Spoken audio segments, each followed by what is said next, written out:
Hello student, study knowledge में मैं विवेक आपका फिर से स्वागत करता हूं। दोस्तों आज हम लेकर आए हुए हैं NDA exam 2020 math class first. दोस्तों अनुक्रम एवं श्रेणी सेकंड एंड सीरीज में हमारा क्लास फर्स्ट में इसके अंतर्गत हम पढ़ेंगे एएम जीएम एचएम में संबंध, अर्थात आपका हो गया समांतर माध्य, गुणोत्तर माध्य व हरात्मक माध्य में संबंध। वेरी इंपॉर्टेंट है। जी हाँ दोस्तों, वेरी इंपॉर्टेंट है। इससे ही क्वेश्चन इस चैप्टर से इससे ही क्वेश्चन बनते हैं एनडीए में। जैसा कि आप सभी को पता होगा कि इसमें 2 से 5 क्वेश्चन हर साल एनडीए में पूछे जाते हैं, जो कि सिंपल सा होता है और इनके संबंध पर ही क्वेश्चन ज्यादातर पूछे जाते हैं। इसलिए ये टॉपिक आपके लिए बेहद ही इंपॉर्टेंट टॉपिक है। और आपको पता ही होगा कि कल संडे था और संडे को हम लोग लाइव भी हुए थे और आप लोगों का जो भी समस्या था उनके बारे में हम लोग कुछ डिस्कस भी किए थे। फिर नेक्स्ट संडे को हो सकता है कि हम लोग फिर से लाइव हो, लेकिन इसके लिए आपको टाइम टेबल पहले से ही बता दिया जाएगा। और दोस्तों आपको कोई समस्या होती है तो आप हमें कमेंट बॉक्स में जरूर कमेंट करिएगा, आप लोगों की समस्या पूरी तरीके से दूर कर दी जाएगी।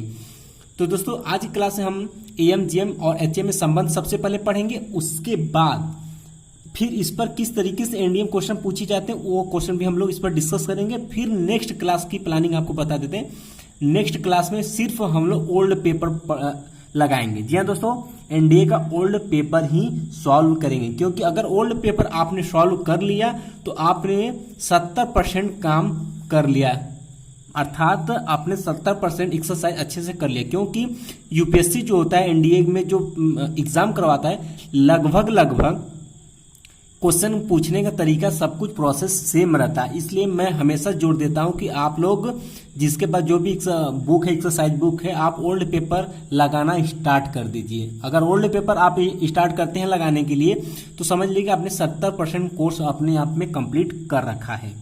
ठीक। और आप सभी कमेंट भी आ रहा था कि सर इंग्लिश का और अदर सब्जेक्ट का क्यों क्लास कब से चलेगा, तो आपको बताते चले कि जैसे जैसे समय बढ़ता जाएगा आपका क्लास बढ़ती जाएगी। अभी फिलहाल आपका 7 बजे आपका मैथ चल रहा है रेगुलर, और आपका 9 बजे आपका फिजिक्स और केमिस्ट्री चल रहा है। उसके बाद फिर एक क्लास आपका बढ़ेगा जिसमें आपका इतिहास, भूगोल ये सब पढ़ाया जाएगा। ठीक। तो ये थी विशेष जानकारी जो कि आपके लिए बेहद इंपॉर्टेंट है। तो आइए आज का टॉपिक स्टार्ट करते हैं। तो दोस्तों टॉपिक स्टार्ट करने से पहले जो स्टूडेंट चैनल पहली बार है तो चैनल को सब्सक्राइब कर लें, और क्लास पसंद आए तो क्लास को लाइक जरूर करें। और दोस्तों क्लास को स्टार्ट करने से पहले आप सभी से अनुरोध है क्लास को ज़्यादा से ज़्यादा संख्या में शेयर करें, ताकि और स्टूडेंट यहाँ पर आकर पढ़ाई कर सकें। तो आइए दोस्तों आज का क्लास स्टार्ट करते हैं। दोस्तों पहला हेडिंग हमारा ही आ जाता है समांतर माध्य, गुणोत्तर माध्य व हरात्मक माध्य में संबंध, relation among arithmetic mean, geometric mean and harmonic mean. तो दोस्तों इसके बारे में हम लोग विशेष तौर पर डिटेल में पढ़ेंगे। तो पॉइंट कहता है पहला कि यदि ए व बी 2 वास्तविक संख्याएं हैं तथा ए जी व एच क्रमशः ए बी का समांतर माध्य, गुणोत्तर माध्य व हरात्मक माध्य है, तब पहला कंडीशन आता है, ध्यान समझिएगा,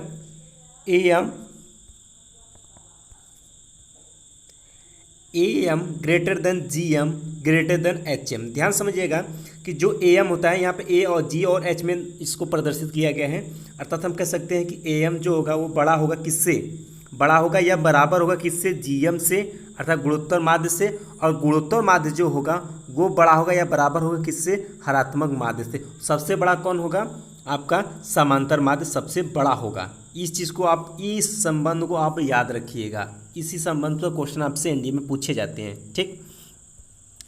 और एक संबंध और निकल कर आती है, दूसरा संबंध है, ये भी इंपॉर्टेंट है कि जी स्क्वायर बराबर होता है ए एच।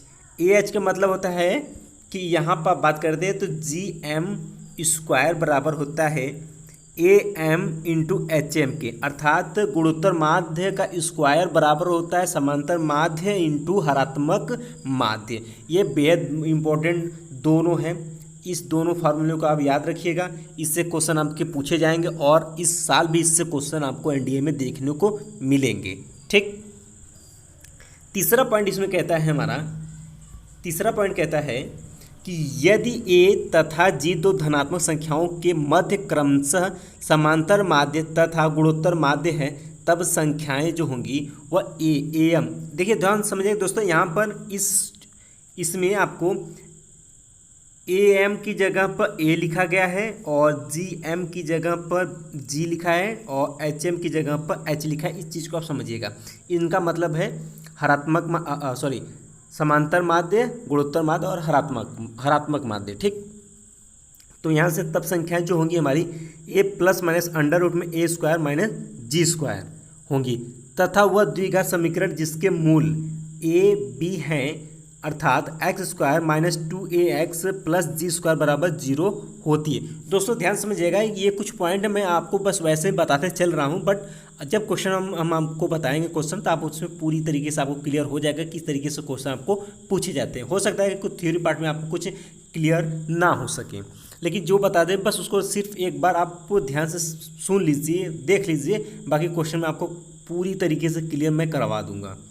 इसका दोस्तों चौथा पॉइंट हमारा कहता है कि यदि तीन दी गई संख्याएं ए बी तथा सी के मध्य समांतर माध्य ए एम, गुणोत्तर माध्य जी एम तथा हरात्मक माध्य एच एम है या एच है, तब मूलों ए बी सी को रखने वाली समीकरण होगी एक्स के power 3 minus 3a x square plus 3g cube अपान H into x minus G Q बराबर 0।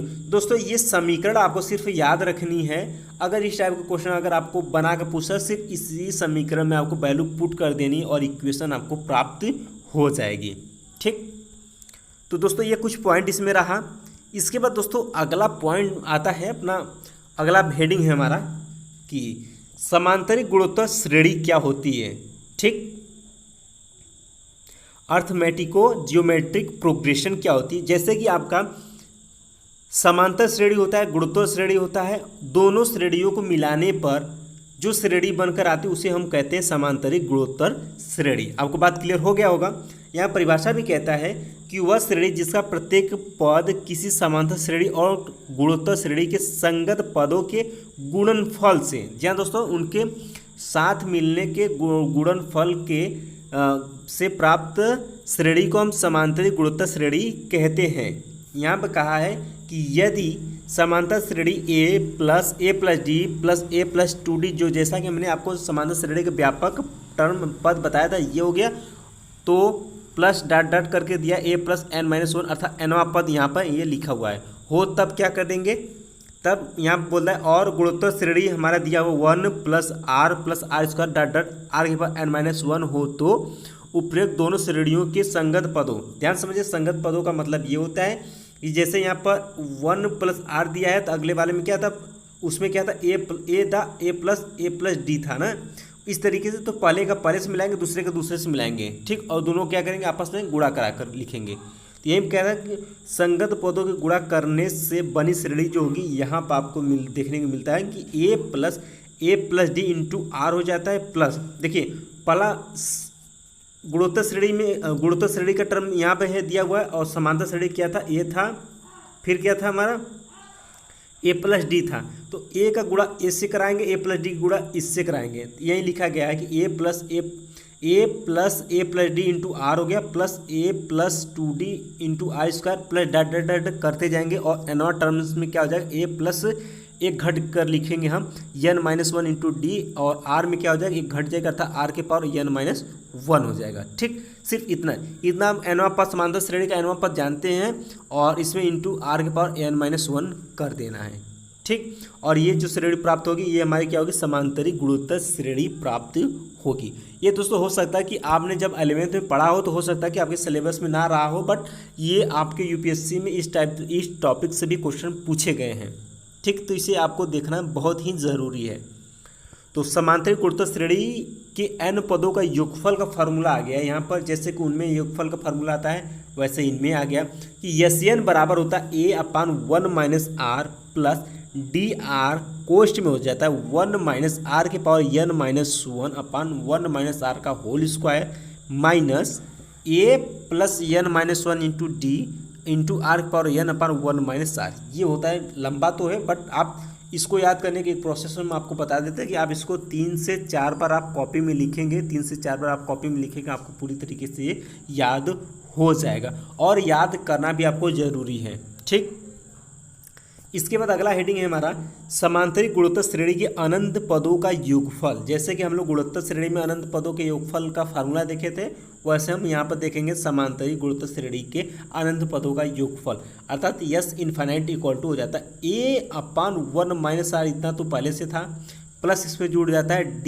× r/1 - r का होल स्क्वायर, और कंडीशन बोला है कि mod of r less than 0 होना चाहिए, कंडीशन को फॉलो करना चाहिए। ठीक, इस फार्मूले को आप जरूर याद करिएगा। इस पर कम क्वेश्चन हो सकता है पूछे, बट इससे क्वेश्चन आपको मिलेंगे देखने के लिए। ठीक, लेकिन दोनों फार्मूला आपको याद होना चाहिए। इसके बाद दोस्तों अगला इसमें हेडिंग कहता है कि अंतर्विधि द्वारा AGP का nवां पद ज्ञात करना। AGP का मतलब हो गया दोस्तों आपका कि समांतरिक गुणोत्तर श्रेणी का nवां पद ज्ञात करना। ये कहते ए से क्या हो गया समांतरीय, जी से क्या गुणोत्तर, और पी से प्रोग्रेशन, अर्थात कहता है कि समांतरिक गुणोत्तर श्रेणी का nवां पद ज्ञात करना किसके विधि से, अंतर विधि द्वारा, अर्थात difference method of finding nth terms of AGP series. आइए इसको देख लेते हैं एक बार। तो यहाँ बोलता है कि माना अनुक्रम A1 A2 A3 dot AN इस प्रकार है कि A2 - A1 A3 - A2 ये समांतर श्रेणी की बात हो रही है, डाटा समांतर श्रेणी या गुणोत्तर श्रेणी में है, तब इस अनुक्रम का nवां पद निम्न होगा। यस बराबर यहाँ पर लिखा गया A1 + A2 + A3 dot AN - 1 + AN, ये लिखा है समीकरण 1। उसी तरीके समीकरण 2 हो जाता है आपका A1 + A2 + डॉट AN। ठीक, ये समीकरण 2। अब ध्यान समझिएगा यहाँ पर कि समीकरण 2 से 1 को घटा देते हैं, तो यहाँ से जो घटाएंगे तो क्या आ जाएगा हमारा AN बराबर हो जाएगा 1 + A2 - A1 अर्थात A2 - A1 + A3 - A2 + data AN - AN - 1 ये निकल कर आएगा। तो हम कह सकते हैं इस प्रकार AN या TN ज्ञात होने पर इसके पहले अर्थात सिग्मा या समेशन लगाकर उस श्रेणी का योग ज्ञात किया जा सकता है, अर्थात AN या TN ज्ञात करने की इस विधि को अंतर विधि कहते हैं। कभी कभी ऐसा होता है कि इस विधि का प्रयोग 2 बार भी करना पड़ता है। दोस्तों ये थोड़ा सा प्रोसेस में है, आप बस सिर्फ देख लीजिएगा, बाकी जब क्वेश्चन हम करेंगे तो उसमें आपको समझ में आ जाएगा कि कैसे इस टॉपिक पर कैसे क्वेश्चन हम सॉल्व करते हैं। ठीक, और दोस्तों इसी टॉपिक के अंतर्गत कुछ इसमें सिग्मा का इसमें विस्तार रूप यहाँ पर दिया गया है, जो कि सूत्र के तौर पर आप इसको याद कर सकते हैं। कहता है कि विशेष अनुक्रमों के n पदों का योगफल, sum of n terms of special series. तो दोस्तों अगर आपको ये सब दिख जाए कहीं भी सिग्मा के लिए, तो आप इसका डायरेक्ट फार्मूला आप यूज कर सकते हैं। जैसे हम कहता है कि 1 + 2 + 3 + 4 डॉट n टर्म्स तक हो, तो उसको हम क्या लिख सकते हैं, n + n+/2, अर्थात कह सकते हैं n +1/2, ये इसके बराबर लिख सकते हैं। और इसको क्या लिख सकते हैं, समेशन ऑफ n लिख सकते हैं। अगर कहीं पर आपको समेशन ऑफ n दिया हो, और सिग्मा n दिया हो, उसके जगह हम समझ जाएंगे क्या कि 1 + 2 + 3 डॉट n टर्म्स तक है, n पद तक है, और उसके बराबर हम क्या लिख सकते हैं, n × n+1/2, ये फार्मूला भी हम लिख सकते हैं। जैसा क्वेश्चन में जिस तरीके से हमको सॉल्व करना होगा वैसे हम इसको एक्सचेंज कर लेंगे। ठीक, ये बात आपको समझ में आ गई। ये 3 फार्मूले जो कि बहुत ही जनरली चीज़ है, ये क्वेश्चन के बीच में भी आपको यूज में देखने को मिलेंगे। उसके बाद सेकंड है समेशन ऑफ n स्क्वायर, जैसे कि समेशन ऑफ n था उसी तरह समेशन n स्क्वायर हो जाता है, इसमें क्या हो जाएगा, स्क्वायर हो जाएगा, अर्थात summation of n square equal to हो जाता है 1 square + 2 square + 3 square dot n square. तो इसको जब खोलेंगे तो क्या आ जाएगा, इसको खोलेंगे तो n × n+1 × 2 + 2n+1/6, very important है, ये आप लोग जानते भी होंगे। और ये फार्मूला आपको मिलेंगे आपके, मान के चलिए कि आप जब अवकलन पढ़ेंगे, डिफरेंशिएशन पढ़ेंगे, तो वहाँ पर भी ये क्वेश्चन में डायरेक्ट यूज होता है। फार्मूला याद रहेगा तो आप सरल से ही डिफरेंशिएशन उसका कर सकते हैं, अवकलन कर सकते हैं। ठीक, तीसरा इसमें दिया गया है समेशन ऑफ n क्यूब, तो इसमें क्या हो जाएगा, क्यूब टर्म हो जाता है, अर्थात 1 का क्यूब + 2 का क्यूब + 3 का क्यूब डॉट n का क्यूब हो जाता है। इसका फार्मूला हो जाता है n+1/2 का होल स्क्वायर। ये तीनों फॉर्म आपको याद होने चाहिए। तो मुझे उम्मीद है दोस्तों कि आप सभी को ये सब कुछ टॉपिक आपको कुछ पल्ले पढ़ा होगा, अगर नहीं पढ़ा है तो कोई दिक्कत नहीं, क्वेश्चन के माध्यम से आपको क्लियर हो जाएगा। तो दोस्तों जितना टॉपिक अभी जस्ट मैंने बताया उस पर एक एक क्वेश्चन आपको बताते हैं किस तरीके से इंडियन क्वेश्चन पूछा जाता है, तब तो आपको बेसिक आपका क्लियर हो जाएगा। तो आइए देखते हैं पहला क्वेश्चन क्या कहता है। पहला क्वेश्चन है हमारा, यदि n एलिमेंट ऑफ n हमारा क्या है, नेचुरल नंबर, प्राकृतिक संख्या, और कहता है n जो होना चाहिए वो 25 से बड़ा होनी चाहिए, जो भी संख्या होनी चाहिए वो 25 से बड़ा होनी चाहिए, और जो हमारा कहता है AGH क्रमशः 25 व n के समांतर माध्य, गुणोत्तर माध्य व हरात्मक माध्य है। कहता है क्रमशः 25 व n के, n कितना है 25 से ज्यादा है, के समांतर माध्य है, गुणोत्तर माध्य व हरात्मक माध्य है, तब n का न्यूनतम मान जिसके लिए AGH element of 25, 26 data n है। ऑप्शन में यहाँ पर दे रखा 49, 81, 169 और 225, इसमें से कौन सा ऑप्शन सही होता है इस कंडीशन के लिए।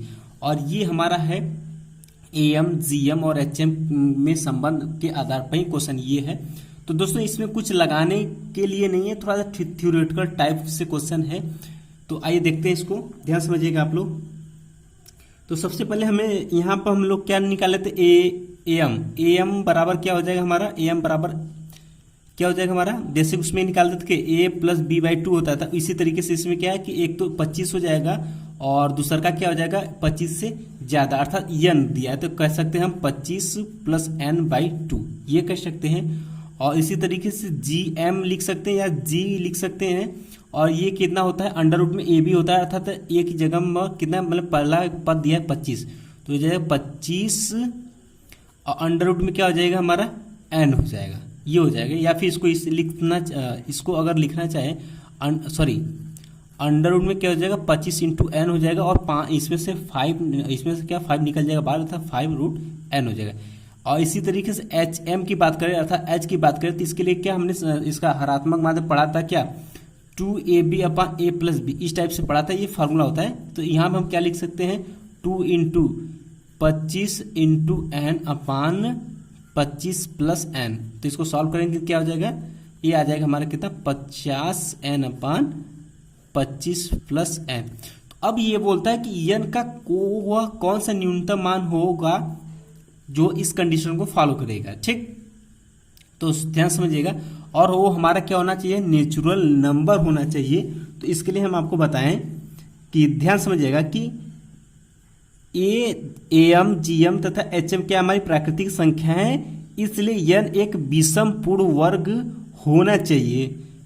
n हमारा जो होना चाहिए एक विषम पूर्ण वर्ग होना चाहिए, और इसके लिए हमारा कंडीशन हो जाता है 225 का ये पूर्ण वर्ग है, और ये किसका है 15 का, ठीक।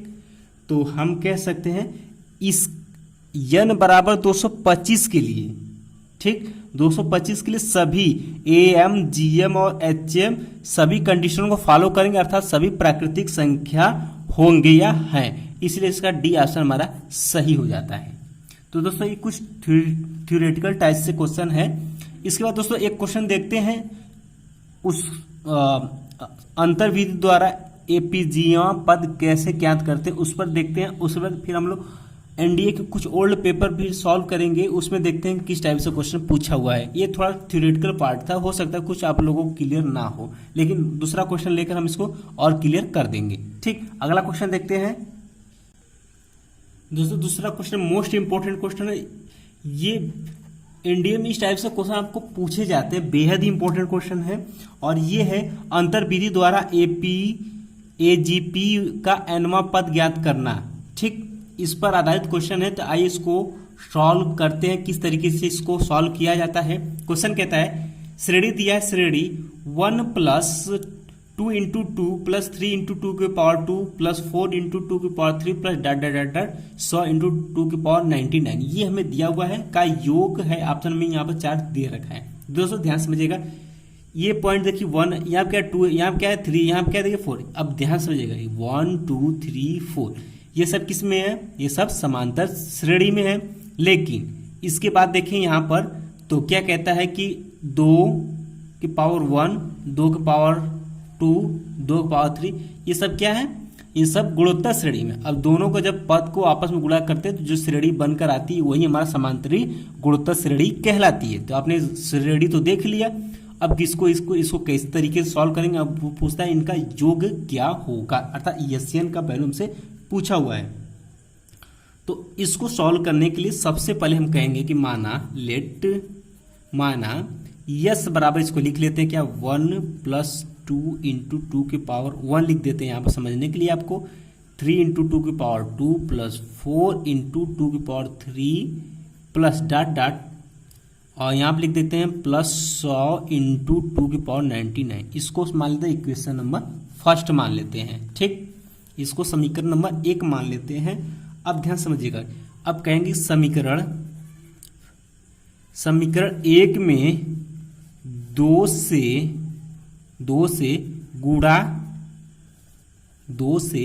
गुणा करके समीकरण 1 से घटाने पर, ठीक, घटाने पर। अब ध्यान समझिए, अब इसमें 2 से गुणा करा देते हैं, 2 से गुणा कराएंगे तो क्या हो जाएगा, यहाँ पर क्या हो जाएगा 2s = हो जाएगा हमारा, गुणा कराएंगे तो क्या है, यहाँ से क्या हो जाएगा 2 हो जाएगा, 2 × 1 करके 2 हो जाएगा। फिर इसके बाद इसमें गुणा कराएंगे तो क्या हो जाएगा, इसमें गुणा कराएंगे आप तो क्या हो जाएगा, इस वाले टर्म्स में आप गुणा कराएंगे तो ये हो जाएगा आपका, यहाँ पर 2 है, यहाँ पर 2 की पावर 1 है, तो एक गुणा करेंगे क्या हो जाएगा 2 की पावर 2 हो जाएगा, अर्थात कर सकते हैं 2 × 2 की पावर 2। यहाँ पर क्या हो जाएगा 3 × 2 की पावर 3 हो जाएगा, मतलब एक टर्म इसमें बढ़ता जाएगा, अर्थात लिख सकते हैं यहाँ पर 4 × 2 की power 4 plus dot dot dot dot, ये लिखते जाएंगे। और यहाँ पर क्या लिखेंगे +99 × 2 की पावर 99 प्लस 100 पर गुणा कराएंगे तो ये हो जाएगा 100 × 2 की पावर 100।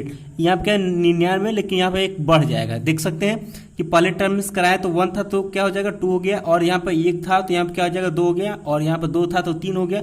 इसी तरीके से जब 99 था तो 99 में एक जोड़ देंगे क्या हो जाएगा 100 हो जाएगा, अर्थात 100 × 2 की पावर 100 हो जाएगा। ये आपको बात क्लियर हो गई होगी। तो ये हो गया हमारा इक्वेशन नंबर 2। अब दोनों क्या करते हैं, आपस में घटा देते हैं, ध्यान समझिए, दोनों को आपस में घटा देते हैं। अब जब घटाएंगे तो क्या जाएगा, ये प्लस है तो ये माइनस हो जाएगा, ये इसी तरीके से, और ये प्लस है तो ये माइनस हो जाएगा। एक चीज़ और आपको बता दें, इसको थोड़ा सा अलग से हम फिर से लिख देते हैं ताकि आपको समझने में बहुत ही आसानी होगी। जैसे मैं यहाँ पर मैंने लिखता हूँ इक्वेशन नंबर फर्स्ट 1 + 2 × 2 की पावर 1 प्लस 3 × 2 की पावर 2 प्लस 4 × 2 की power 3 plus dot dot plus 100 × 2 की पावर 99। अब इसका जब गुणा कराते हैं तो क्या लिखते हैं 2s बराबर 2s। अब ध्यान समझिएगा, यहाँ पर हम क्या लिख सकते हैं, ये 2 है, 2 की पावर 1 लिख सकते हैं, और यहाँ पर लिख सकते हैं 1, ये लिख सकते हैं, वैल्यू में कोई फर्क नहीं पड़ेगा। अब ध्यान समझिए, 1 की जगह पर न लिखकर हम यहाँ पर लिख सकते हैं 1 × 2 की पावर 1। अब देख सकते हैं 2 की पावर 1 2 की पावर 1, यहाँ पर ये चीज़ इससे मैच करती है, यहाँ पर कुछ नहीं, इसको छोड़ देते हैं। फिर प्लस 2 × 2 की पावर 2, अर्थात यहाँ पे लिख सकते हैं 2 × 2 की पावर 2। अब देखिए 2 की पावर 2 2 की पावर 2 क्या आपस में मैच करिए तो इसको हमको घटाने में भी आसानी होगी। इस बात को आप समझ रहे होंगे। इसी तरीके से यहाँ पर लिख सकते 3 × 2 की पावर 3 प्लस डॉट डॉट करते जाएंगे यहाँ पर प्लस डॉट डॉट, यहाँ पर क्या हो जाएगा, एक कम हो जाएगा, इससे क्या हो जाएगा 99 × 2 की पावर 99, एक और रहेगा, कौन सा 100वां वाला, तो यहाँ क्या लिखेंगे 100 × 2 की पावर कितना हो जाएगा 100, ये वाला यहाँ पर लिखा जाएगा, क्योंकि एक टर्म मैंने यहाँ पर छोड़ा हुआ है और एक टर्म यहाँ पर यही बढ़ा हुआ है। ठीक, आपको बात क्लियर हो गया होगा। अब क्या करते हैं, इसको घटा देते हैं। घटाने पर जब घटाएंगे क्या हो जाएगा, माइनस हो जाएगा, ये माइनस, ये माइनस प्लस है तो माइनस, ये प्लस है तो माइनस, और ये भी प्लस है तो क्या हो जाएगा माइनस हो जाएगा। ठीक, अब घटाते हैं, ध्यान समझिएगा, यहाँ पर क्या है 0 हमारी है, तो यहाँ से घटाएंगे तो क्या हो जाएगी, यहाँ से पहले घटाएंगे क्या हो जाएगा -s बचेगा, -s = हो जाएगा हमारा, और यहाँ क्या 1 बचेगा, यहाँ से क्या हमारा बचेगा 1 बचेगा, प्लस यहाँ ध्यान समझिए, यहाँ देखिए 2 की पावर 1 2 की पावर 1, और इसमें से घटाएंगे क्या 2 के पावर 1 है तो ये कॉमन हो जाएगा, अर्थात 2 में से 1 गया 1 बचेगा, अर्थात 1 × 2 की पावर 1 हो जाएगा। इसी तरीके से ये दोनों सब में क्या है कॉमन है, कॉमन अर्थात 3 में से 2 गया 1 बचेगा, अर्थात 1 की पावर 2 की पावर 2।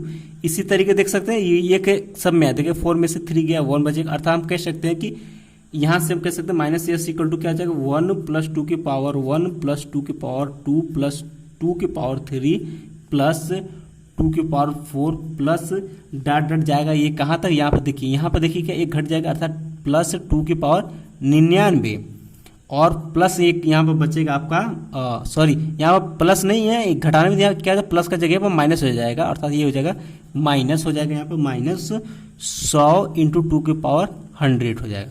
इतना हो गया। अब यस इक्वल टू इतना आ गया। अब ध्यान समझिएगा, अब इसको किस तरीके से सॉल्व करेंगे। अब ध्यान समझिए इसको अब कैसे सॉल्व करना है, अब ध्यान समझिएगा। अब इसको दोस्तों हम इस तरीके से सॉल्व कर सकते हैं, यहां से लेकर यहां तक देखिए, इसको छोड़ दीजिए माइनस 100 इंटू 2 की पावर 100, इसको छोड़िए पहले आप इतना को देखिए। ये आपको क्या दिख रहा है, ये आपका गुणोत्तर श्रेणी दिख रहा है। क्या गुणोत्तर श्रेणी दिख रहा है, तो गुणोत्तर श्रेणी दिख रहा है तो यहां से हम कह सकते हैं ए हमारा कितना हो गया 1 हो गया। आर कितना हो गया, यहाँ पर आर आप निकालना चाहते हैं तो निकाल सकते हैं। किस तरीके से निकालेंगे 2 के पावर 2 अपान 2 अर्थात कैसे करें, क्या आ जाएगा हमारा 2 आ जाएगा। तो आपने आर भी निकाल दिया 2 आ गया। और कितने टर्म्स है ध्यान समझिएगा, टर्म्स एन कितना है ध्यान समझिएगा, काउंटिंग करें ध्यान देखिए। यहाँ क्या इस टर्म को छोड़ा गया है, यहाँ देखिए 2 की पावर 1 2 की पावर 2 2 की पावर 3 कितना गया 99 गया है, 99 हो गया ना। लेकिन एक टर्म यहाँ पर छूटा हुआ है तो 99 प्लस 1 जोड़ेंगे कितना 100 अर्थात n इक्वल टू कितना हो गया 100।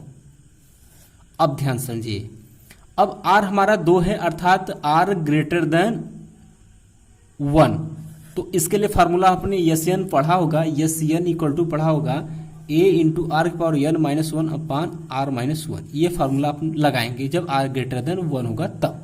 अब वैल्यू पुट कर देते हैं, यहाँ से क्या हो जाएगा माइनस एस इक्वल टू हो जाएगा आपका माइनस एस इक्वल टू, यहाँ से हम लगाएंगे तो क्या हो जाएगा 1 इंटू आर कितना है हमारा 2 के पावर एन कितना है 100 माइनस 1 बटे नीचे का जाएगा 2 माइनस 1 और ये सेम क्वांटिटी लिखा जाएगा अर्थात माइनस 100 इंटू 2 के पावर 100 हो जाएगा। ठीक, तो ये 2 में से एक बचेगा अर्थात ये हो जाएगा माइनस एस इक्वल टू आ जाएगा हमारा 2 के पावर 100 माइनस 1 माइनस यहाँ पर 100 इंटू 2 की पावर 100 ये हो गया।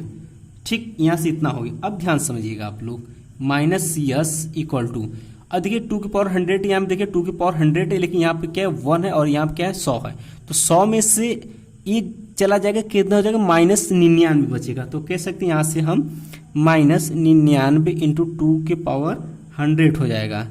ठीक, 100 हो जाए और यहाँ पे देखिए माइनस है, माइनस 1 लिख देते हैं। बात क्लियर हो गई आपकी।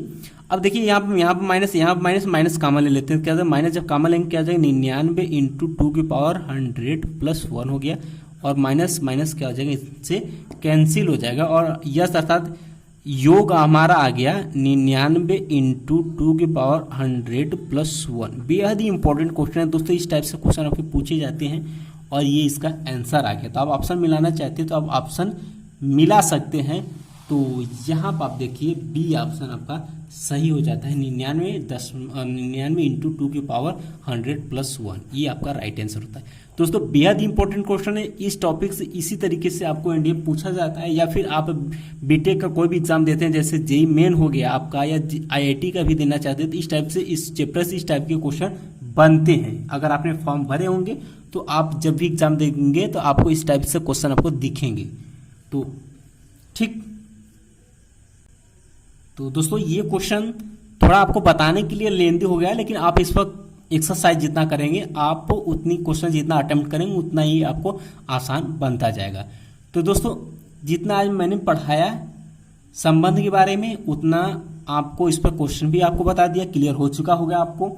नेक्स्ट क्लास आपके लिए बेहद इंपॉर्टेंट है, नेक्स्ट क्लास बेहद इंपॉर्टेंट, उसमें एनडीए का इस चैप्टर का एनडीए का प्रीवियस ईयर का क्वेश्चन सॉल्व कराया जाए जो कि आपके लिए बेहद इंपॉर्टेंट है। अगर जो स्टूडेंट इस क्लास को देखता है तो आपका बेसिक बहुत ही क्लियर होगा। तो इसमें जो भी बाकी क्वेश्चन बचते हैं हम साथ में डिस्कस करेंगे। अगर आप कमेंट में कुछ भी समस्या होती है आप हमें कमेंट भी कर सकते हैं। तो दोस्तों मिलते हैं नेक्स्ट क्लास में, तब तक के लिए जय हिंद जय भारत।